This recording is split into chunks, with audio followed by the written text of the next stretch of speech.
Dear friends, എല്ലാവർക്കും PSC പ്രിസത്തിലേക്ക് സ്വാഗതം.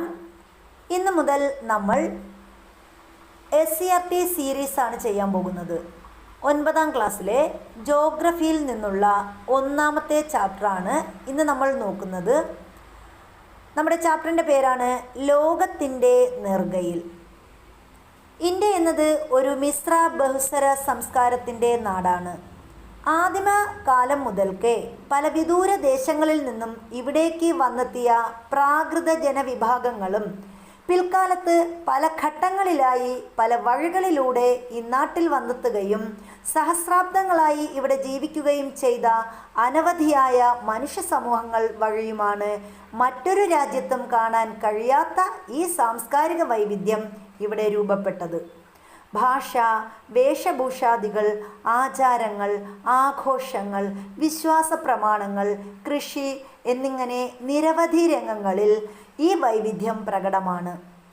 ഇന്ത്യയിലെ ഈ സാംസ്കാരിക വൈവിധ്യത്തിന് പിന്നിൽ നമ്മുടെ രാജ്യത്തിൻ്റെ ഭൂപ്രകൃതി വൈവിധ്യത്തിന് ഗണ്യമായ പങ്കുണ്ട്. വടക്ക് ഭാഗത്ത് വൻ കോട്ട പോലെ രാജ്യത്തിൻ്റെ അതിരായി നിലകൊള്ളുന്ന ഉത്തര പർവ്വത മേഖല, അതിന് തൊട്ട് തെക്കായി ഫലഭൂയിഷ്ഠവും വിശാലവുമായ സമതല പ്രദേശം, പടിഞ്ഞാറ് മരുപ്രദേശം, മധ്യഭാഗത്ത് അതിവിശാലമായ പീഠഭൂമി, കിഴക്കും പടിഞ്ഞാറും ഭാഗങ്ങളിൽ സുദീർഘങ്ങളായ തീരദേശങ്ങൾ, ദ്വീപസമൂഹങ്ങൾ ഇവയൊക്കെ ചേർന്നതാണ് ഇന്ത്യയുടെ ഭൂപ്രകൃതി. അപ്പോൾ നമ്മുടെ ഇന്ത്യയുടെ ഭൂപ്രകൃതി എന്ന് പറയുന്നത് വടക്ക് ഭാഗത്ത് ഉത്തരപർവ്വത മേഖലയും ഉത്തരപർവ്വതയ്ക്ക് തൊട്ട് തെക്കായി ഫലഭൂയിഷ്ഠവും വിശാലവുമായ സമതല പ്രദേശവും, പടിഞ്ഞാറ് മരുപ്രദേശവും, മധ്യഭാഗത്ത് വിശാലമായ പീഠഭൂമിയും, കിഴക്കും പടിഞ്ഞാറും ഭാഗങ്ങളിൽ സുദീർഘമായ തീരദേശങ്ങളും ദ്വീപസമൂഹങ്ങൾ ഇവയൊക്കെ ചേർന്നതാണ് ഇന്ത്യയുടെ ഭൂപ്രകൃതി എന്ന് പറയുന്നത്. ഭൂപ്രകൃതിയിലെ ഈ വൈവിധ്യവും രാജ്യത്തിൻ്റെ സവിശേഷമായ സ്ഥാനവും ഇവിടെ മൺസൂൺ കാലാവസ്ഥ അനുഭവപ്പെടുന്നതിന് കാരണമായി തീർന്നിട്ടുണ്ട്. അപ്പം നമ്മുടെ ഇന്ത്യയിലെ കാലാവസ്ഥ എന്ന് പറയുന്നത് മൺസൂൺ കാലാവസ്ഥയാണ്. ഇന്ത്യയിലെ കൃഷി, ജനജീവിതം എന്നിവ ക്രമപ്പെടുത്തുന്നത് നമ്മുടെ മൺസൂൺ കാലാവസ്ഥയാണ്. വൈവിധ്യങ്ങൾ ഏറെയുണ്ടെങ്കിലും അതിനിടയിലും ഏകത്വത്തിൻ്റെ ഒരു നേർത്ത നൂലുകൊണ്ട് ഈ നാടിനെയും ജനങ്ങളെയും ബന്ധിപ്പിക്കുന്ന ഘടകങ്ങളുണ്ട്. ഇത്തരം കാര്യങ്ങളാണ് ഈ ചാപ്റ്ററിലൂടെ നമ്മൾ ചർച്ച ചെയ്യാൻ പോകുന്നത്.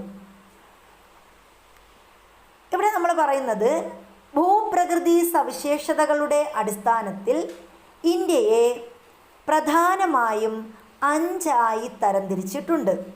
ഉത്തരപർവ്വത മേഖല, ഉത്തരേന്ത്യൻ സമതലം, ഉപദ്വീപീയ പീഠഭൂമി, ഇന്ത്യൻ മരുഭൂമി, തീരസമതലങ്ങളും ദ്വീപുകളും.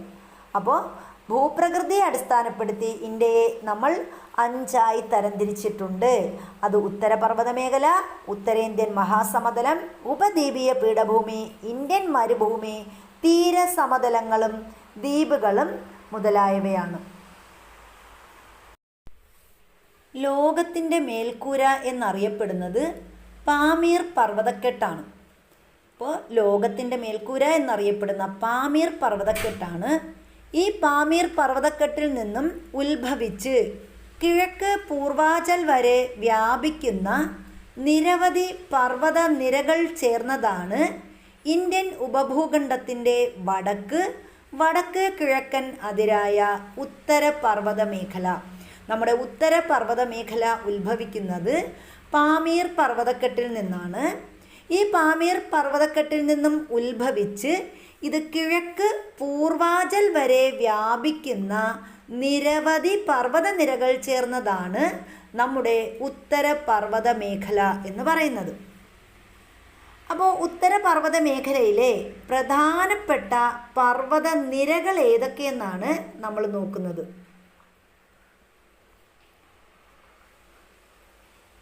ഇവിടെയാണ് ഉത്തരപർവ്വത മേഖല.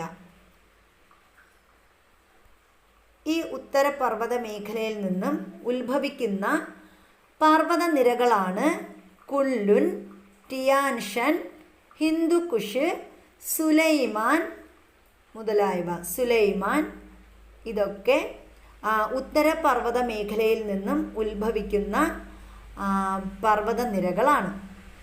ഹിന്ദുക്കുഷ്, ടിയാൻഷൻ, കുൻലുൻ, സുലൈമാൻ ഇവയൊക്കെ ഉത്തരപർവ്വത മേഖലയിൽ നിന്നും ഉത്ഭവിക്കുന്ന പർവ്വതങ്ങളാണ്. താരതമ്യേന പ്രായം കുറഞ്ഞതും ഉയരമേറിയതുമാണ് ഈ പർവ്വതനിരകൾ. അപ്പം നമ്മൾ പറഞ്ഞ കുൻലുൻ, ടിയാൻഷൻ, സുലൈമാൻ, ഹിന്ദുക്കുഷ് എന്നിവയൊക്കെ തന്നെ ഉയരം ഏറിയതും പ്രായം കുറഞ്ഞതുമായ പർവ്വതനിരകളാണ്. ശിലാപാളികൾക്ക് വലനം സംഭവിച്ച് രൂപപ്പെട്ട മടക്ക് പർവ്വതങ്ങളാണിവ. അപ്പോൾ കുൻലുനും ടിയാൻഷൻ, സുലൈമാൻ, ഹിന്ദുക്കുഷ് എന്നിവ മടക്ക് പർവ്വതങ്ങളാണ്. മടക്ക് പർവ്വതങ്ങളെന്ന് പറയുമ്പോൾ അത് ശിലാപാളികൾക്ക് വലനം സംഭവിച്ചാണ് മടക്ക് പർവ്വതങ്ങൾ രൂപം കൊള്ളുന്നത്. പടിഞ്ഞാറ് സിന്ധു നദി മുതൽ കിഴക്ക് ബ്രഹ്മപുത്ര നദി വരെ ഏകദേശം 2400 കിലോമീറ്റർ നീളത്തിൽ വ്യാപിച്ചു കിടക്കുന്ന ഉത്തരപർവ്വത മേഖലയ്ക്ക് 150 മുതൽ 400 കിലോമീറ്റർ വരെ വീതിയുണ്ട്. അപ്പോൾ നമ്മൾ പറഞ്ഞു പടിഞ്ഞാറ് സിന്ധു നദി മുതൽ കിഴക്ക് ബ്രഹ്മപുത്ര നദി വരെ ഏകദേശം 2400 കിലോമീറ്റർ നീളത്തിലാണ് ഉത്തരപർവ്വത മേഖല വ്യാപിച്ച് കിടക്കുന്നത്. അപ്പോൾ ഉത്തരപർവ്വത മേഖലയുടെ വ്യാപനം എന്ന് പറയുന്നത് ഏകദേശം 2400 കിലോമീറ്റർ നീളത്തിലാണ്. ഉത്തരപർവ്വത മേഖലയ്ക്ക് 150 മുതൽ 400 കിലോമീറ്റർ വരെ വീതിയുണ്ട്. അപ്പോൾ ഉത്തരപർവ്വത മേഖലയുടെ വീതി പറയുമ്പോൾ 150 മുതൽ 400 കിലോമീറ്റർ വരെയാണ് ഇതിൻ്റെ വീതി. ഉയരമേറിയ കൊടുമുടികളും ഹിമാനികളും താഴ്വരകളും നിറഞ്ഞ സവിശേഷമായ ഭൂപ്രദേശമാണ് ഉത്തരപർവ്വത മേഖല എന്ന് പറയുന്നത്. അപ്പോൾ ഉത്തരപർവ്വത മേഖലയിൽ എന്തൊക്കെയുണ്ട്? ഉയരമേറിയ കൊടുമുടികൾ, ഹിമാനികൾ, താഴ്വരകൾ ഇവയൊക്കെ നിറഞ്ഞ സവിശേഷമായ ഭൂപ്രദേശമാണ് ഉത്തരപർവ്വത മേഖല. ഭൂപ്രകൃതി സവിശേഷതകളുടെ അടിസ്ഥാനത്തിൽ ഉത്തരപർവ്വത മേഖലയെ 3ആയി തരംതിരിച്ചിരിക്കുന്നു. ട്രാൻസ് ഹിമാലയം, ഹിമാലയം, കിഴക്കൻ കുന്നുകൾ. അപ്പം നമ്മൾ പറഞ്ഞു ഉത്തരപർവ്വത മേഖലയെ ഭൂപ്രകൃതി സവിശേഷതകളുടെ അടിസ്ഥാനത്തിൽ പ്രധാനമായും 3ആയി തരംതിരിച്ചിട്ടുണ്ട്. അവയാണ് ട്രാൻസ് ഹിമാലയം, ഹിമാലയം, കിഴക്കൻ കുന്നുകൾ.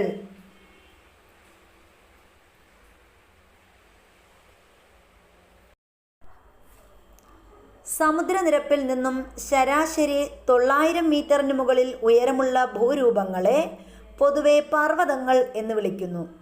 അപ്പോൾ സമുദ്രനിരപ്പിൽ നിന്നും ശരാശരി 900 മീറ്ററിന് മുകളിൽ ഉയരമുള്ള ഭൂരൂപങ്ങളാണ് പർവ്വതങ്ങൾ. ഇനി മടക്ക് പർവ്വതങ്ങൾ തന്നിട്ടുണ്ട്. ഭൂവൽക്കത്തിലെ ശിലാപാളികൾ സമ്മർദ്ദ ബലത്താൽ മടങ്ങി മടക്ക് പർവ്വതങ്ങൾ രൂപപ്പെടുന്നു. വലനം എന്ന പ്രക്രിയയിലൂടെയാണ് മടക്ക് പർവ്വതങ്ങൾ രൂപപ്പെടുന്നത്. ഹിമാലയം, ആൽപ്സ് തുടങ്ങിയ പർവ്വതനിരകൾ ഇത്തരത്തിൽ രൂപപ്പെട്ടവയാണ്. അപ്പോൾ ഭൂവൽക്കത്തിലെ ശിലാപാളികൾ സമ്മർദ്ദ ബലത്താൽ മടങ്ങിയാണ് മടക്ക് പർവ്വതങ്ങൾ രൂപപ്പെടുന്നത്. മടക്ക് പർവ്വതങ്ങൾ രൂപപ്പെടുന്ന പ്രക്രിയയ്ക്ക് പറയുന്ന പേരാണ് വലനം. ഹിമാലയം, ആൽപ്സ് എന്നിവ മടക്ക് പർവ്വതങ്ങൾക്ക് ഉദാഹരണമാണ്. ഇനി സമുദ്രനിരപ്പിൽ നിന്നും 900 മീറ്ററിന് മുകളിൽ ഉയരമുള്ള ഭൂരൂപങ്ങൾ ഇവിടെ മാപ്പിൽ തന്നിട്ടുണ്ട്. ഇപ്പോൾ കാരക്കോറം, ലഡാക്ക്, സസ്കർ, അതുപോലെ ഉത്തരപർവ്വത മേഖലയിൽ ഉൾപ്പെടുന്ന ഹിമാദ്രി, ഹിമാചൽ, സിവാലിക് എന്നിവയും അതുപോലെ പട്കായ്ബം മലനിരകൾ, നാഗ കുന്നുകൾ, ഖാസി, ഗാരോ, ജയന്തിയ, മീസോ കുന്നുകൾ ഇവയൊക്കെ സമുദ്രനിരപ്പിൽ നിന്നും 900 മീറ്റർ ഉയരത്തിൽ സ്ഥിതി ചെയ്യുന്ന പർവ്വത നിരകൾക്കുദാഹരണമാണ്.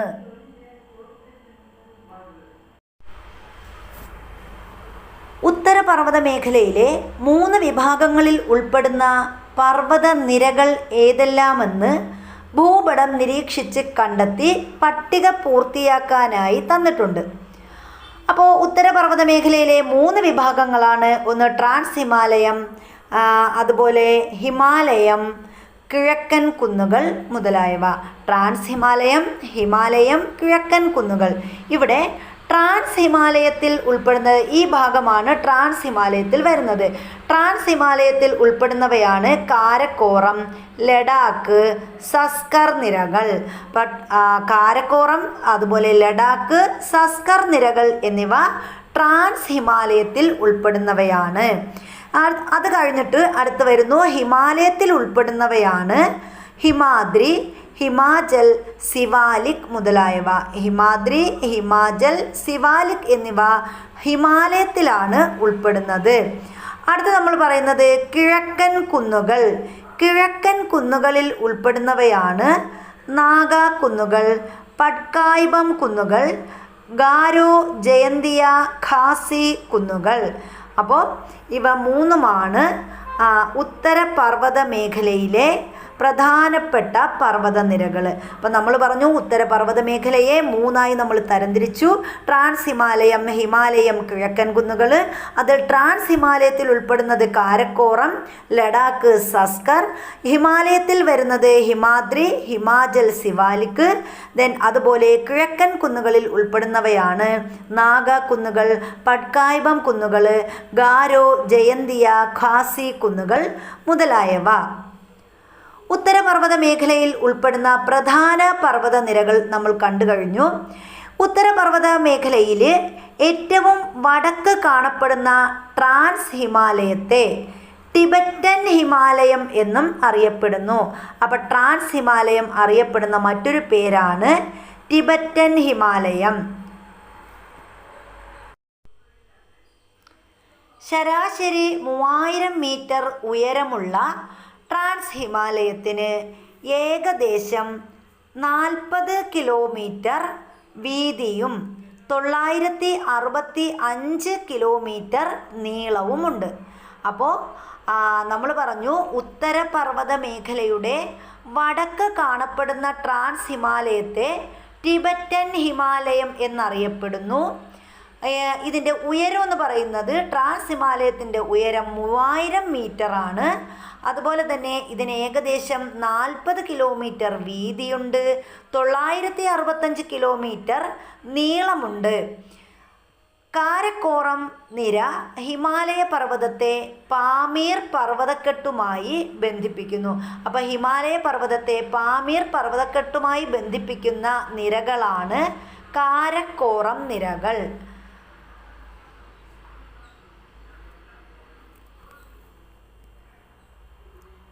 ട്രാൻസ് ഹിമാലയത്തിന് തെക്കായി കിഴക്കോട്ട് വ്യാപിക്കുന്ന 3 സമാന്തര പർവ്വത നിരകളുണ്ട്.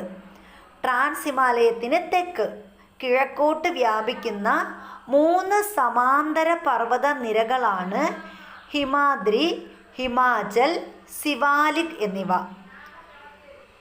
ഇവ 3ഉം ചേർന്നതാണ് ഹിമാലയം. അപ്പം നമ്മൾ പറഞ്ഞു ട്രാൻസ് ഹിമാലയം ഉത്തരപർവ്വത മേഖലയുടെ വടക്ക് ഭാഗത്തായിട്ട് ട്രാൻസ് ഹിമാലയം, ട്രാൻസ് ഹിമാലയത്തിന് തെക്ക് ഭാഗത്തായിട്ട് കിഴക്കോട്ട് വ്യാപിക്കുന്ന 3 സമാന്തര പർവ്വത നിരകളുണ്ടെന്ന് പറഞ്ഞു.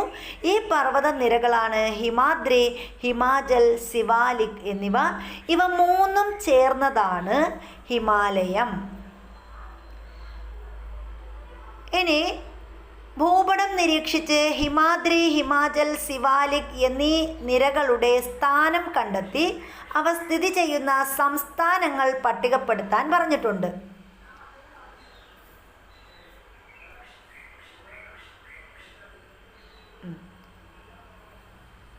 അപ്പോൾ ഇവിടെ ഹിമാദ്രി ഇങ്ങനെ പോകുന്ന ഈ നിരകളാണ് ഹിമാദ്രി എന്ന് പറയുന്നത്. അപ്പോൾ ഈ ഹിമാദ്രിയിൽ ഉൾപ്പെടുന്ന സംസ്ഥാനങ്ങൾ ചോദിക്കുമ്പോൾ ഇവിടെ ഹിമാചൽ പ്രദേശ്, ഉത്തരാഖണ്ഡ്, ഉത്തരാഖണ്ഡിൻ്റെ സൈഡിലൂടെ പോകുന്നുണ്ട്. ഉത്തരാഖണ്ഡ്, ഹിമാചൽ പ്രദേശ്, അതുപോലെ സിക്കിം,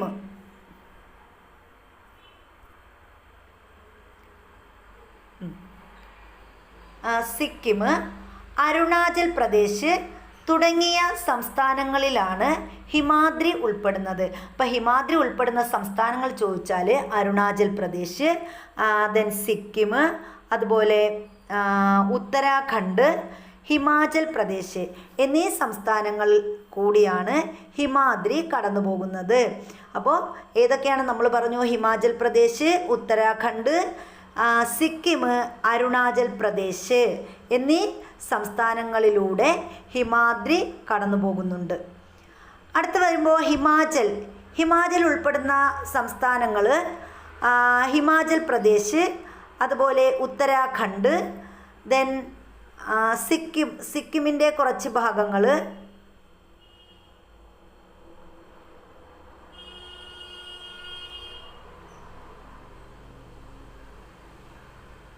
അതുപോലെ ആസാം,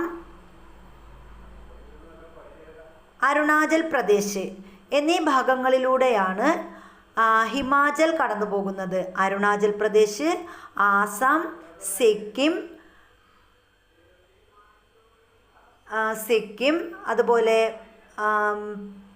ഉത്തരാഖണ്ഡ്, ഹിമാചൽ പ്രദേശ് എന്നീ സംസ്ഥാനങ്ങളിലൂടെയാണ് ഹിമാചൽ കടന്നു പോകുന്നത്. ഇനി സിവാലിക് നിരകൾ കടന്നു പോകുന്ന സംസ്ഥാനങ്ങൾ നോക്കുകയാണെങ്കിൽ ഇവിടെ പഞ്ചാബ്, അതുപോലെ ഹിമാചൽ പ്രദേശിൻ്റെ ബോർഡർ ടച്ച് ചെയ്ത് പോകുന്നുണ്ട്. അപ്പോൾ ഹിമാചൽ പ്രദേശ്, പഞ്ചാബ്. ഇനി ഇങ്ങോട്ട് വരുമ്പോൾ ഉത്തരാഖണ്ഡ്, അതുപോലെ ഉത്തർപ്രദേശിൻ്റെ കുറച്ച് ഭാഗങ്ങൾ, ദെൻ ബീഹാറിൻ്റെ കുറച്ച് ഭാഗം, അതുപോലെ സിക്കിം, പിന്നെ ആസാം, അരുണാചൽ പ്രദേശ് ഇത്രയും സംസ്ഥാനങ്ങളിലൂടെയാണ് സിവാലിക് കടന്നു പോകുന്നത്.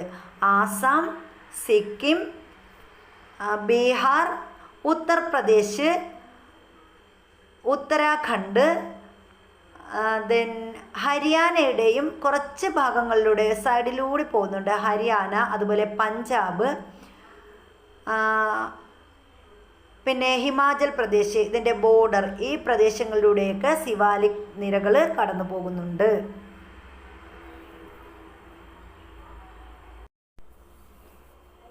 ഹിമാലയ നിരകളിൽ ഏറ്റവും തെക്കായുള്ളതും ഗംഗാ സമതലത്തിന് അതിരായി നിലകൊള്ളുന്നതുമായ സിവാലിക് നിരയ്ക്ക് ഏകദേശം 60 മുതൽ 150 കിലോമീറ്റർ വരെ വീതിയുണ്ട്. ഹിമാലയത്തിൻ്റെ ഏറ്റവും പുറമേയുള്ള ഭാഗമായതിനാൽ സിവാലിക് നിരയെ അറിയപ്പെടുന്ന പേരാണ് ഔട്ടർ ഹിമാലയം. അപ്പം നമ്മൾ പറഞ്ഞു സിവാലിക് നിരയുടെ പ്രത്യേകതയാണ് പറഞ്ഞത്. ഹിമാലയ നിരകളിൽ ഏറ്റവും തെക്കുഭാഗത്തുള്ളതും ഗംഗാ സമതലത്തിന് അതിരായി നിലകൊള്ളുന്നതുമായ നിരകളാണ് സിവാലിക് നിരകൾ. സിവാലിക് നിരകൾ ഏകദേശം 60 മുതൽ 150 കിലോമീറ്റർ വരെ വീതിയുണ്ട്. ഹിമാലയത്തിൻ്റെ ഏറ്റവും പുറമേയുള്ളത് ആയതുകൊണ്ട് തന്നെ സിവാലിക് നിരയെ അറിയപ്പെടുന്ന പേരാണ് ഔട്ടർ ഹിമാലയം. സിവാലിക്കിന് വടക്കായി സമുദ്രനിരപ്പിൽ നിന്നും 3500 മുതൽ 4500 മീറ്റർ വരെ ശരാശരി ഉയരമുള്ള പർവ്വതനിരയാണ് ഹിമാചൽ.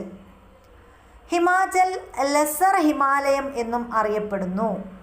ഈ നിരയ്ക്ക് ഏകദേശം 60 മുതൽ 80 കിലോമീറ്റർ വരെ വീതിയുണ്ട്. അപ്പം നമ്മൾ പറഞ്ഞു സിവാലിക്കിന് വടക്കായി സമുദ്രനിരപ്പിൽ നിന്നും 3500 മുതൽ 4500 മീറ്റർ വരെ ഉയരമുള്ള പർവ്വതനിരയാണ് ഹിമാചൽ. ഹിമാചൽ അറിയപ്പെടുന്ന മറ്റൊരു പേരാണ് ലെസ്സർ ഹിമാലയം. ഹിമാചൽ ഏകദേശം 60 മുതൽ 80 കിലോമീറ്റർ വരെ വീതിയുണ്ട്. ഗ്രേറ്റർ ഹിമാലയം, ഇന്നർ ഹിമാലയം എന്നീ പേരുകളിൽ കൂടി അറിയപ്പെടുന്ന ഹിമാദ്രി സമുദ്രനിരപ്പിൽ നിന്നും ഏകദേശം 6100 മീറ്ററിനു മുകളിൽ ഉയരമുള്ള പർവ്വതനിരയാണ്. അപ്പോൾ സമുദ്രനിരപ്പിൽ നിന്നും ഏകദേശം 6000 മീറ്ററിന് മുകളിൽ ഉയരമുള്ള പർവ്വതനിരയാണ് ഹിമാദ്രി. ഏകദേശം 25 കിലോമീറ്റർ ആണ് ഇതിൻ്റെ വീതി. അപ്പോൾ ഹിമാലയത്തിന് 6100 മീറ്ററിന് മുകളിൽ ഉയരമുണ്ട്. അതുപോലെ ഇതിന് ഏകദേശം 25 കിലോമീറ്റർ ആണ് ഇതിൻ്റെ വീതി. മഞ്ഞ് മൂടപ്പെട്ട പർവ്വതങ്ങളാണ് ഹിമാദ്രി എന്ന് പറയുന്നത്. ലോകത്തിലെ ഉയരമേറിയ മിക്ക കൊടുമുടികളും കാണപ്പെടുന്നത് ഹിമാദ്രിയിലാണ്. അപ്പം നമ്മളിവിടെ 3 തരത്തിലുള്ള പർവ്വത നിരകളെക്കുറിച്ച് പറഞ്ഞു.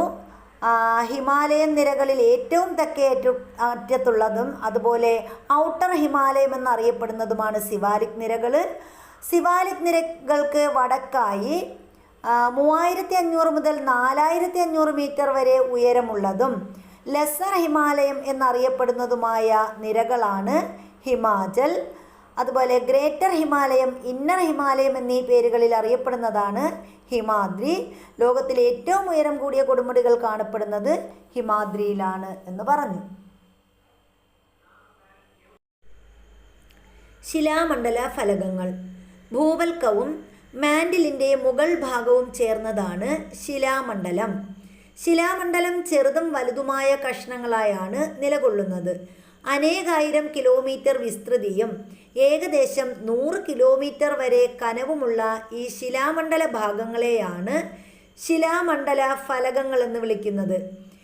ഇവ വൻകര ഭാഗം ഉൾക്കൊള്ളുന്നതോ കടൽത്തറ ഭാഗം ഉൾക്കൊള്ളുന്നതോ വൻകരയും കടൽത്തറയും ഉൾക്കൊള്ളുന്നതോ ആകാം. അപ്പോൾ ശിലാമണ്ഡല ഫലകങ്ങളെന്ന് പറഞ്ഞാൽ ഭൂവൽക്കവും മാൻഡിലിൻ്റെ മുകൾ ഭാഗവും ചേർന്നതാണ് ശിലാമണ്ഡലം. ശിലാമണ്ഡലം ചെറുതും വലുതുമായ കഷ്ണങ്ങളായിട്ടാണ് കാണപ്പെടുന്നത്. അനേകായിരം കിലോമീറ്റർ വിസ്തൃതി ഉണ്ടായിരിക്കും. അതുപോലെ 100 കിലോമീറ്റർ വരെ കനവും ഈ ശിലാമണ്ഡല ഭാഗങ്ങൾക്ക് ഉണ്ടായിരിക്കും. ഇവയെയാണ് ശിലാമണ്ഡല ഫലകങ്ങളെന്ന് വിളിക്കുന്നത്. ഇവ വൻകര ഭാഗം ഉൾക്കൊള്ളുന്നതോ കടൽത്തറ ഭാഗം ഉൾക്കൊള്ളുന്നതോ അല്ലെങ്കിൽ വൻകരയും കടൽത്തറയും ഉൾക്കൊള്ളുന്നതോ ആകാം. ഇനി ഹിമാലയത്തിൻ്റെ പിറവി. ലോകത്തിലെ ഉയരമേറിയ പർവ്വതനിരകളിലൊന്നായ ഹിമാലയം ഇന്നും വളർന്നുകൊണ്ടിരിക്കുകയാണ്. ഭൗമശിലാപാളികളുടെ ചലനമാണ് ഹിമാലയത്തിൻ്റെ ഈ വളർച്ചയ്ക്ക് കാരണം. അപ്പോൾ ഹിമാലയം വളരുന്നതിനുള്ള കാരണം എന്താണെന്ന് ചോദിച്ചാൽ ഭൗമശിലാപാളികളുടെ ചലനമാണ് ഹിമാലയത്തിൻ്റെ വളർച്ചയ്ക്ക് കാരണം. വൻകരയും സമുദ്രഭാഗവും ചേർന്ന ശിലാപാളികളാണ് ടെക്ടോണിക് ഫലകങ്ങൾ. അപ്പോൾ ടെക്ടോണിക് ഫലകങ്ങൾ എന്താണെന്ന് ചോദിച്ചാൽ വൻകരയും സമുദ്രഭാഗവും ചേർന്ന ശിലാപാളികളാണ് ടെക്ടോണിക് ഫലകങ്ങൾ. ശിലാമണ്ഡലത്തിന് താഴെ ഉയർന്ന താപത്താൽ ശിലകൾ ഉരുകി അർദ്ധദ്രവാവസ്ഥയിൽ നിലകൊള്ളുന്ന ഭാഗമാണ് അസ്തനോസ്ഫിയർ. അസ്തനോസ്ഫിയർ എന്ന് പറഞ്ഞാൽ ശിലാമണ്ഡലത്തിന് താഴെ ഉയർന്ന താപത്താൽ ശിലകൾ ഉരുകി അർദ്ധദ്രവാവസ്ഥയിൽ നിലകൊള്ളുന്നു. ഈ ഭാഗത്തിന് പറയുന്ന പേരാണ് അസ്തനോസ്ഫിയർ. അസ്തനോസ്ഫിയറിന് മുകളിലൂടെ ടെക്ടോണിക് ഫലകങ്ങൾ സാവധാനം ചലിച്ചുകൊണ്ടിരിക്കുന്നു. അപ്പം നമ്മൾ പറഞ്ഞു ഈ ഉരുകിയ അസ്തനോസ്ഫിയറിന് മുകളിലൂടെ ഫലക ചലനങ്ങൾ എന്ത് ചെയ്യുന്നു? സാവധാനം ചലിച്ചുകൊണ്ടിരിക്കുന്നു. ഫലക ചലനം മൂലം ഫലക അതിരുകളിൽ പർവ്വത രൂപീകരണം പോലുള്ള ഭൗമ പ്രവർത്തനങ്ങൾ സജീവമാണ്. ഇപ്പോൾ ഫലക ചലനം മൂലം ഫലകങ്ങളുടെ അതിരുകളിൽ പർവ്വത രൂപീകരണം പോലുള്ള ഭൗമ പ്രവർത്തനങ്ങൾ സജീവമാണ്. 3 തരം ഫലക അതിരുകളാണുള്ളത്. അവയാണ് സംയോജക സീമ, വിയോജക സീമ, ഛേദക സീമ. അപ്പോൾ ഫലകചലനം മൂലം ഫലക അതിരുകളിൽ പർവ്വത രൂപീകരണം പോലുള്ള ഭൗമ പ്രവർത്തനങ്ങൾ നടക്കുന്നു. പ്രധാനമായിട്ടും 3 തരത്തിലാണ് ഫലക അതിരുകൾ ഉള്ളത്. അത് സംയോജക സീമ, വിയോജക സീമ, ഛേദക സീമ എന്നിവയാണ്. ഇനി എന്താണ് സംയോജക സീമ എന്ന് നോക്കാം. സംയോജക സീമ എന്ന് പറഞ്ഞാൽ സംയോജകം, സംയോജിക്കുക. ആ പേര് പോലെ തന്നെ എന്താണ്, ഫലകങ്ങൾ തമ്മിൽ അടുക്കുന്ന അതിരുകൾക്ക് പറയുന്ന പേരാണ് സംയോജക സീമ. അപ്പം സംയോജക സീമയിൽ ഫലകങ്ങൾ തമ്മിൽ അടുക്കുകയാണ് ചെയ്യുന്നത്. ഇനി വിയോജക സീമ എന്ന് പറഞ്ഞാൽ അതും ആ പേര് പോലെ തന്നെയാണ്, ഫലകങ്ങൾ തമ്മിൽ അകലുന്ന അതിരുകൾക്കാണ് വിയോജക സീമ എന്ന് പറയുന്നത്. ഇനി ഛേദക സീമ എന്ന് പറഞ്ഞാൽ ഫലകങ്ങൾ തിരശ്ചീനമായി ഉരസി മാറുന്ന അതിരുകളാണ് ഛേദക സീമ. സംയോജക സീമകളിൽ ശിലാമണ്ഡല ഫലകങ്ങളുടെ സമ്മർദ്ദ ഫലമായി ശിലാപാളികൾക്ക് വലനം സംഭവിക്കാറുണ്ട്. സംയോജക സീമകളിൽ ശിലാമണ്ഡല ഫലകങ്ങളുടെ സമ്മർദ്ദ ഫലമായി ശിലാപാളികൾക്ക് വലനം സംഭവിക്കാറുണ്ട്. ഇതുമൂലം രൂപപ്പെടുന്ന പർവ്വത നിരകളാണ് മടക്ക് പർവ്വത നിരകൾ. അപ്പം നമ്മൾ നേരത്തെ പഠിച്ചായിരുന്നു, മടക്ക് പർവ്വതങ്ങളെക്കുറിച്ച് പഠിച്ചു. ഹിമാലയം, ആൽപ്സ് പർവ്വതം മുതലായവ മടക്ക് പർവ്വതങ്ങൾക്ക് ഉദാഹരണമാണെന്ന് നമ്മൾ മുകളിൽ പഠിച്ചായിരുന്നു. അപ്പം ഇവിടെ സംയോജക സീമയുടെ ഫലമായിട്ടാണ് മടക്ക് പർവ്വതങ്ങൾ രൂപം കൊള്ളുന്നത്.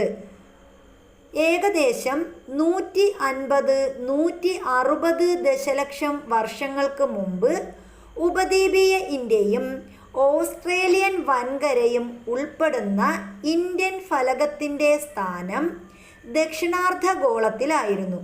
അപ്പോൾ 150 മുതൽ 160 വരെ ദശലക്ഷം വർഷങ്ങൾക്ക് മുമ്പ് നമ്മുടെ ഉപദ്വീപീയ ഇന്ത്യയും ഓസ്ട്രേലിയൻ വൻകരയും ഉൾപ്പെടുന്ന ഇന്ത്യൻ ഫലകം. അപ്പോൾ ഇന്ത്യൻ ഫലകം എന്ന് പറഞ്ഞാൽ അതിൽ ഉപദ്വീപീയ ഇന്ത്യയും ഓസ്ട്രേലിയൻ വൻകരയും ഉൾപ്പെടുന്നതാണ് ഇന്ത്യൻ ഫലകം. ഈ ഇന്ത്യൻ ഫലകത്തിൻ്റെ സ്ഥാനം ദക്ഷിണാർദ്ധഗോളത്തിലായിരുന്നു. പിന്നീട് ഇത് വടക്കോട്ട് നീങ്ങി യൂറേഷ്യൻ ഫലകത്തിനടുത്ത് വന്നപ്പോൾ ഈ 2 ഫലകങ്ങളുടെയും ഇടയിൽ നിലകൊണ്ടിരുന്ന തെത്തിസ് എന്ന സമുദ്രത്തിൻ്റെ അടിത്തട്ട് മടങ്ങി ഉയർന്നു വരാൻ തുടങ്ങി. അങ്ങനെയാണ് ഹിമാലയ പർവ്വതം രൂപം കൊണ്ടത്. അപ്പോൾ ഹിമാലയ പർവ്വതം രൂപം കൊണ്ടത് ഏകദേശം 150-160 ദശലക്ഷം വർഷങ്ങൾക്ക് മുമ്പ് നമ്മുടെ ഉപദ്വീപീയ ഇന്ത്യയും ഓസ്ട്രേലിയൻ വൻകരയും ഉൾപ്പെടുന്ന ഇന്ത്യൻ ഫലകത്തിൻ്റെ സ്ഥാനം ദക്ഷിണാർദ്ധഗോളത്തിലായിരുന്നു. പിന്നീട് എന്ത് ചെയ്തു, ഇത് വടക്കോട്ട് നീങ്ങി യൂറേഷ്യൻ ഫലകത്തിനടുത്ത് വന്നപ്പോൾ ഈ 2 ഫലകങ്ങളുടെയും, അതായത് ഇന്ത്യൻ ഫലകത്തിൻ്റെയും യൂറേഷ്യൻ ഫലകത്തിൻ്റെയും ഇടയിലുള്ള തെതിസ് എന്ന് പറയുന്ന ഒരു സമുദ്രം, ഇവയ്ക്ക് ഈ ഇന്ത്യൻ ഫലകത്തിനും അതുപോലെ യൂറേഷ്യൻ ഫലകത്തിനും ഇടയിലുള്ള സമുദ്രമാണ് തെതിസ് എന്ന് പറയുന്നത്. ഈ തെതിസ് എന്ന് പറയുന്ന സമുദ്രത്തിൻ്റെ അടിത്തട്ട് മടങ്ങി ഉയർന്നു വരാൻ തുടങ്ങി. അങ്ങനെ രൂപം കൊണ്ട പർവ്വതമാണ് നമ്മുടെ ഹിമാലയ പർവ്വതം.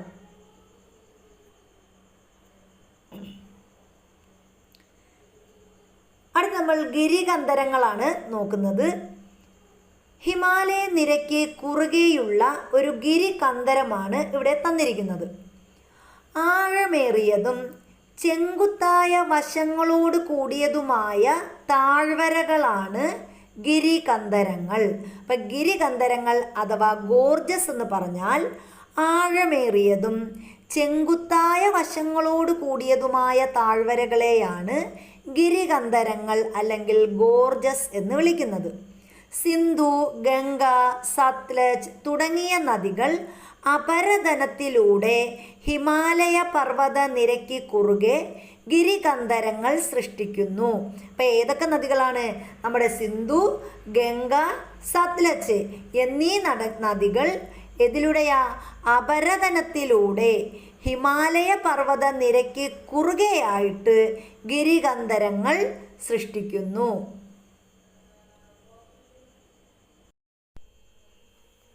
ഹിമാലയവും പ്രാദേശിക വിഭാഗങ്ങളും. ഹിമാലയത്തിൽ നിന്നും ഉത്ഭവിക്കുന്ന നദികൾ പർവ്വതനിരകൾക്ക് കുറുകെ ആഴമേറിയ താഴ്വരകൾ അല്ലെങ്കിൽ ഗിരികന്ധരങ്ങൾ നിർമ്മിച്ചു കൊണ്ടൊഴുകുന്നു. പർവ്വതനിരകൾക്ക് കുറുകെ ഒഴുകുന്ന നദികളെ അടിസ്ഥാനപ്പെടുത്തിയാണ് ഹിമാലയത്തെ പ്രാദേശിക വിഭാഗങ്ങളായി വേർതിരിച്ചിരിക്കുന്നത്. അപ്പോൾ ഹിമാലയത്തെ പ്രാദേശിക വിഭാഗങ്ങളായി വേർതിരിച്ചിരിക്കുന്നത് അവ പർവ്വതനിരകൾക്ക് കുറുകെ ഒഴുകുന്ന നദികളെ അടിസ്ഥാനപ്പെടുത്തിയാണ്. പ്രധാനമായും ഹിമാലയത്തെ പ്രാദേശിക വിഭാഗങ്ങളായി വേർതിരിച്ചിരിക്കുന്നത് പടിഞ്ഞാറൻ ഹിമാലയം, മധ്യ ഹിമാലയം, കിഴക്കൻ ഹിമാലയം എന്നിങ്ങനെയാണ്. പ്രാദേശിക വിഭാഗങ്ങളുടെ അടിസ്ഥാനത്തിൽ ഹിമാലയത്തെ 3ആയി തരംതിരിച്ചിരിക്കുന്നു: പടിഞ്ഞാറൻ ഹിമാലയം, മധ്യ ഹിമാലയം, കിഴക്കൻ ഹിമാലയം.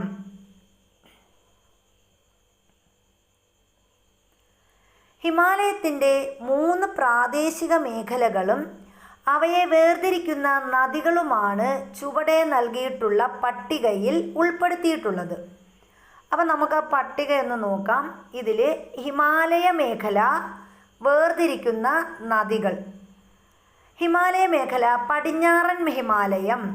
പടിഞ്ഞാറൻ ഹിമാലയം വേർതിരിക്കുന്ന നദികളാണ് സിന്ധു നദിയും കാളി നദിയും. അപ്പോൾ പടിഞ്ഞാറൻ ഹിമാലയം വേർതിരിക്കുന്നത് സിന്ധു നദിയും കാളി നദിയുമാണ്. ഇനി അടുത്ത് മധ്യ ഹിമാലയം.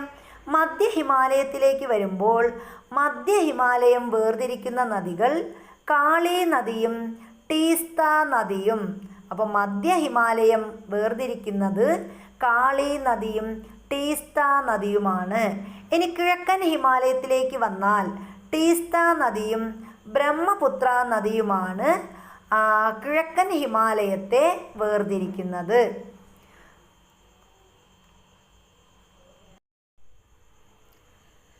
ഇനി ഹിമാലയൻ പർവ്വതനിരകളുടെ പ്രാദേശിക വിഭാഗങ്ങൾ ഇവിടെ ഭൂപടത്തിൽ തന്നിട്ടുണ്ട്. അപ്പോൾ ഇതിൽ നിന്നും ഇവിടെ പടിഞ്ഞാറൻ ഹിമാലയം, ഇവിടെ ഈ പച്ച കളറിൽ തന്നിരിക്കുന്നതാണ് പടിഞ്ഞാറൻ ഹിമാലയം. ഈ ഭാഗത്തായിട്ടാണ് പടിഞ്ഞാറൻ ഹിമാലയം വരുന്നത്. പടിഞ്ഞാറൻ ഹിമാലയത്തെ വേർതിരിക്കുന്ന നദികൾ നമ്മൾ പഠിച്ചായിരുന്നു. സിന്ധു നദിയും അതുപോലെ കാളി നദിയും. ഇവിടെ കിടക്കുന്നു കാളി നദിയും. ഇനി കിഴക്കൻ ഹിമാലയം. കിഴക്കൻ ഹിമാലയം വരുമ്പോൾ ഈ ഭാഗത്തായിട്ടാണ് കിഴക്കൻ ഹിമാലയം വരുന്നത്. കിഴക്കൻ ഹിമാലയത്തെ വേർതിരിക്കുന്ന നദികളാണ് ടീസ്റ്റ നദിയും അതുപോലെ ബ്രഹ്മപുത്ര നദിയും. ഇനി മധ്യ ഹിമാലയം. ഈ ഭാഗത്തായിട്ടാണ് മധ്യ ഹിമാലയം. മധ്യ ഹിമാലയത്തെ വേർതിരിക്കുന്ന നദികളാണ് കാളി നദിയും അതുപോലെ ഇവിടെ ടീസ്റ്റ നദിയും. ദെൻ അടുത്ത് ഹിമാലയം. ഇതാണ് ഹിമാലയം. അതുപോലെ ട്രാൻസ് ഹിമാലയം. ട്രാൻസ് ഹിമാലയം എന്ന് പറയുന്നത് ഇവിടെയാണ്. അപ്പോൾ ഇതാണ് നമ്മുടെ ഹിമാലയത്തിൻ്റെ പ്രാദേശിക വിഭാഗങ്ങളെന്ന് പറയുന്നത്. ജമ്മു കാശ്മീരിൻ്റെ വടക്ക് സിന്ധു നദീ താഴ്വര മുതൽ ഉത്തരാഖണ്ഡിൻ്റെ കിഴക്ക് കാളി നദി താഴ്വര വരെ ഉൾപ്പെടുന്ന പടിഞ്ഞാറൻ ഹിമാലയത്തെ കാശ്മീർ ഹിമാലയം, ഹിമാചൽ ഹിമാലയം, ഉത്തരാഖണ്ഡ് ഹിമാലയം എന്നിങ്ങനെ 3 മേഖലകളായി തിരിക്കാം. അപ്പോൾ നമ്മൾ പറഞ്ഞു എന്താണ്, പടിഞ്ഞാറൻ ഹിമാലയത്തെക്കുറിച്ചാണ് നമ്മൾ പറയുന്നത്. ജമ്മു കാശ്മീരിൻ്റെ വടക്ക് സിന്ധു നദീ താഴ്വര മുതൽ ഉത്തരാഖണ്ഡിൻ്റെ കിഴക്ക് കാളി നദി വരെ ഉൾപ്പെടുന്ന പടിഞ്ഞാറൻ ഹിമാലയത്തെ 3ആയി തരംതിരിച്ചിട്ടുണ്ട്. അത് കാശ്മീർ ഹിമാലയം, ഹിമാചൽ ഹിമാലയം, ഉത്തരാഖണ്ഡ് ഹിമാലയം എന്നിങ്ങനെയാണ്. അപ്പോൾ ഏതൊക്കെയാണ്? നമ്മുടെ പടിഞ്ഞാറൻ ഹിമാലയത്തെ 3ആയി തരംതിരിച്ചിട്ടുണ്ട്. കാശ്മീർ ഹിമാലയം, ഹിമാചൽ ഹിമാലയം, ഉത്തരാഖണ്ഡ് ഹിമാലയം. കാശ്മീർ ഹിമാലയം ഇവിടെയായിട്ടാണ് കാശ്മീർ ഹിമാലയം വരുന്നത്. അത് കഴിഞ്ഞിട്ട് ഹിമാചൽ ഹിമാലയം, പിന്നെ ഏതാണ് ഉത്തരാഖണ്ഡ് ഹിമാലയം. ഇങ്ങനെയാണ് നമ്മുടെ പടിഞ്ഞാറൻ ഹിമാലയത്തെ തരംതിരിച്ചിരിക്കുന്നത്.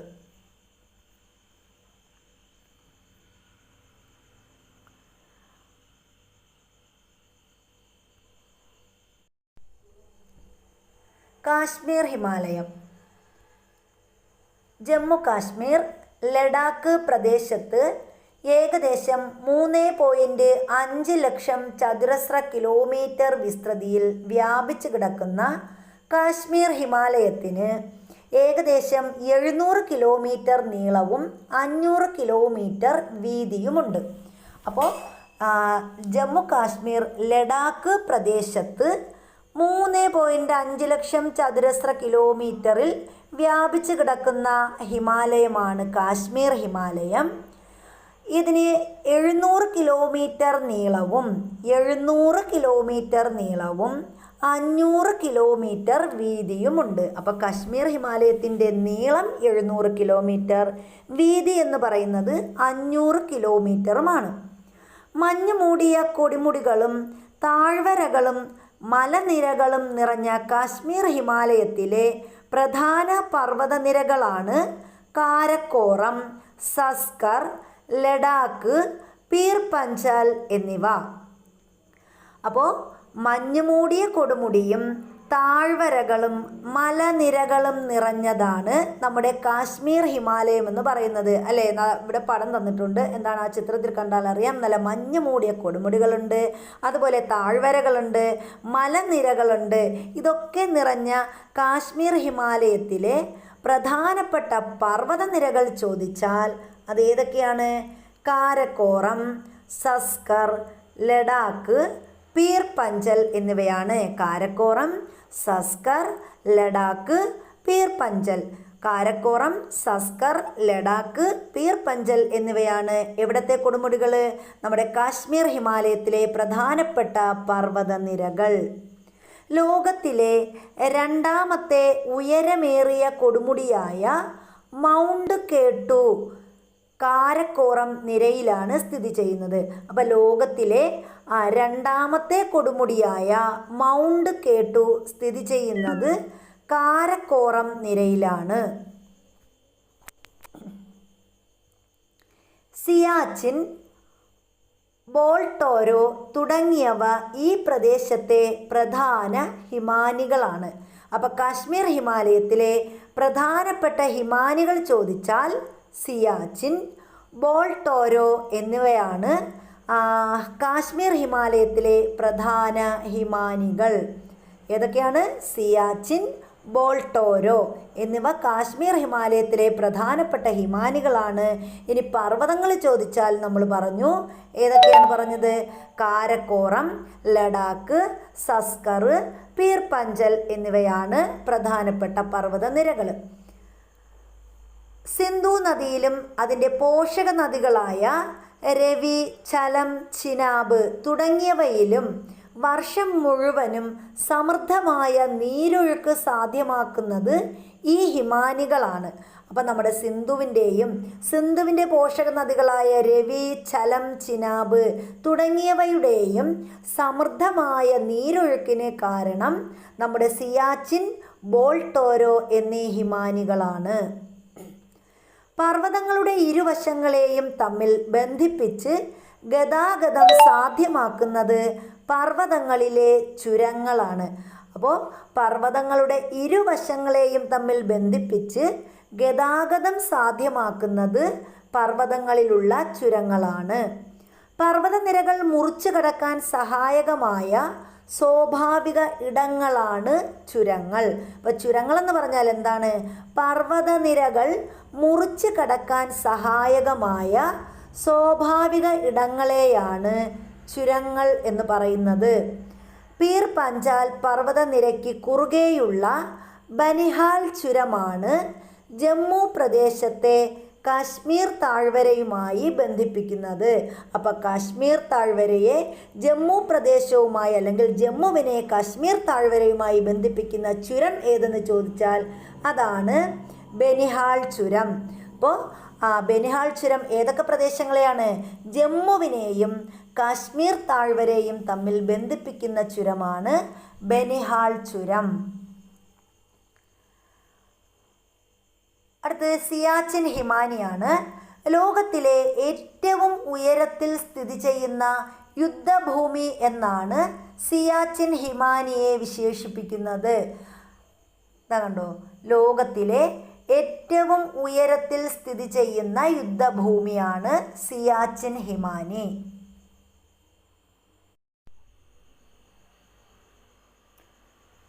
ശുദ്ധജല തടാകങ്ങൾ ധാരാളമുള്ള കശ്മീർ ഹിമാലയത്തിലെ ഒരു പ്രധാന തടാകമാണ് ദാൽ തടാകം. ഈ തടാകത്തിൻ്റെ കരയിലാണ് ശ്രീനഗർ പട്ടണം. അപ്പോൾ ശ്രീനഗർ പട്ടണം സ്ഥിതി ചെയ്യുന്നത് ഏത് തടാകത്തിൻ്റെ തീരത്താണെന്ന് ചോദിച്ചാൽ ദാൽ തടാകത്തിൻ്റെ തീരത്താണ് ശ്രീനഗർ പട്ടണം സ്ഥിതി ചെയ്യുന്നത്. കാശ്മീരിലെ ഒരു പ്രധാന വിനോദസഞ്ചാര വാണിജ്യ കേന്ദ്രം കൂടിയാണിത്. ദാൽ തടാകത്തിലെ ഷിക്കാര തോണികളും ഫ്ലോട്ടിംഗ് മാർക്കറ്റുകളും കാശ്മീർ ടൂറിസത്തിൻ്റെ മുഖമുദ്രകളാണ്. അപ്പം ഇതാണ് ഷിക്കാര തോണികൾ എന്ന് പറയുന്നത്. ഇതാണ് ദാൽ തടാകത്തിലെ ഷിക്കാര തോണികൾ. പർവ്വത ചെരുവുകളിൽ വേനൽക്കാലങ്ങളിൽ രൂപപ്പെടുന്ന പുൽമേടുകളാണ് മാർഗുകൾ. ശൈത്യകാലങ്ങളിൽ മഞ്ഞ് മൂടപ്പെടുന്ന മാർഗുകൾ സ്കീയിങ് പോലുള്ള മഞ്ഞുകാല വിനോദങ്ങൾക്കായി ധാരാളം സഞ്ചാരികളെ ആകർഷിക്കുന്നു. സോൺമാർഗ്, ഗുൽമർഗ് എന്നിവ ഇവയിൽ ചിലതാണ്. അപ്പം നമ്മൾ പറഞ്ഞു, പർവ്വത ചെരുവുകളിൽ വേനൽക്കാലങ്ങളിൽ രൂപപ്പെടുന്ന പുൽമേടുകളാണ് മർഗുകൾ എന്ന് പറയുന്നത്. ശൈത്യകാലങ്ങളിൽ ഇതെന്ത് ചെയ്യും? മഞ്ഞുകൊണ്ട് മൂടപ്പെടും. ഇങ്ങനെയാവും ഈ പുൽമേടുകൾ ശൈത്യകാലമാവുമ്പോൾ മഞ്ഞുകൊണ്ട് മൂടപ്പെടും. ആ സമയത്ത് ഇവിടെ സ്കീയിങ് പോലുള്ള മഞ്ഞുകാല വിനോദങ്ങൾക്കായി മാറും. ഇനി സോൺമാർഗ് അതുപോലെ ഗുൽമാർഗ്, സോൺമാർഗ് എന്നിവ പ്രധാനപ്പെട്ട മാർഗുകളാണ്. അപ്പം ഇത്രയുമാണ് കശ്മീർ ഹിമാലയം.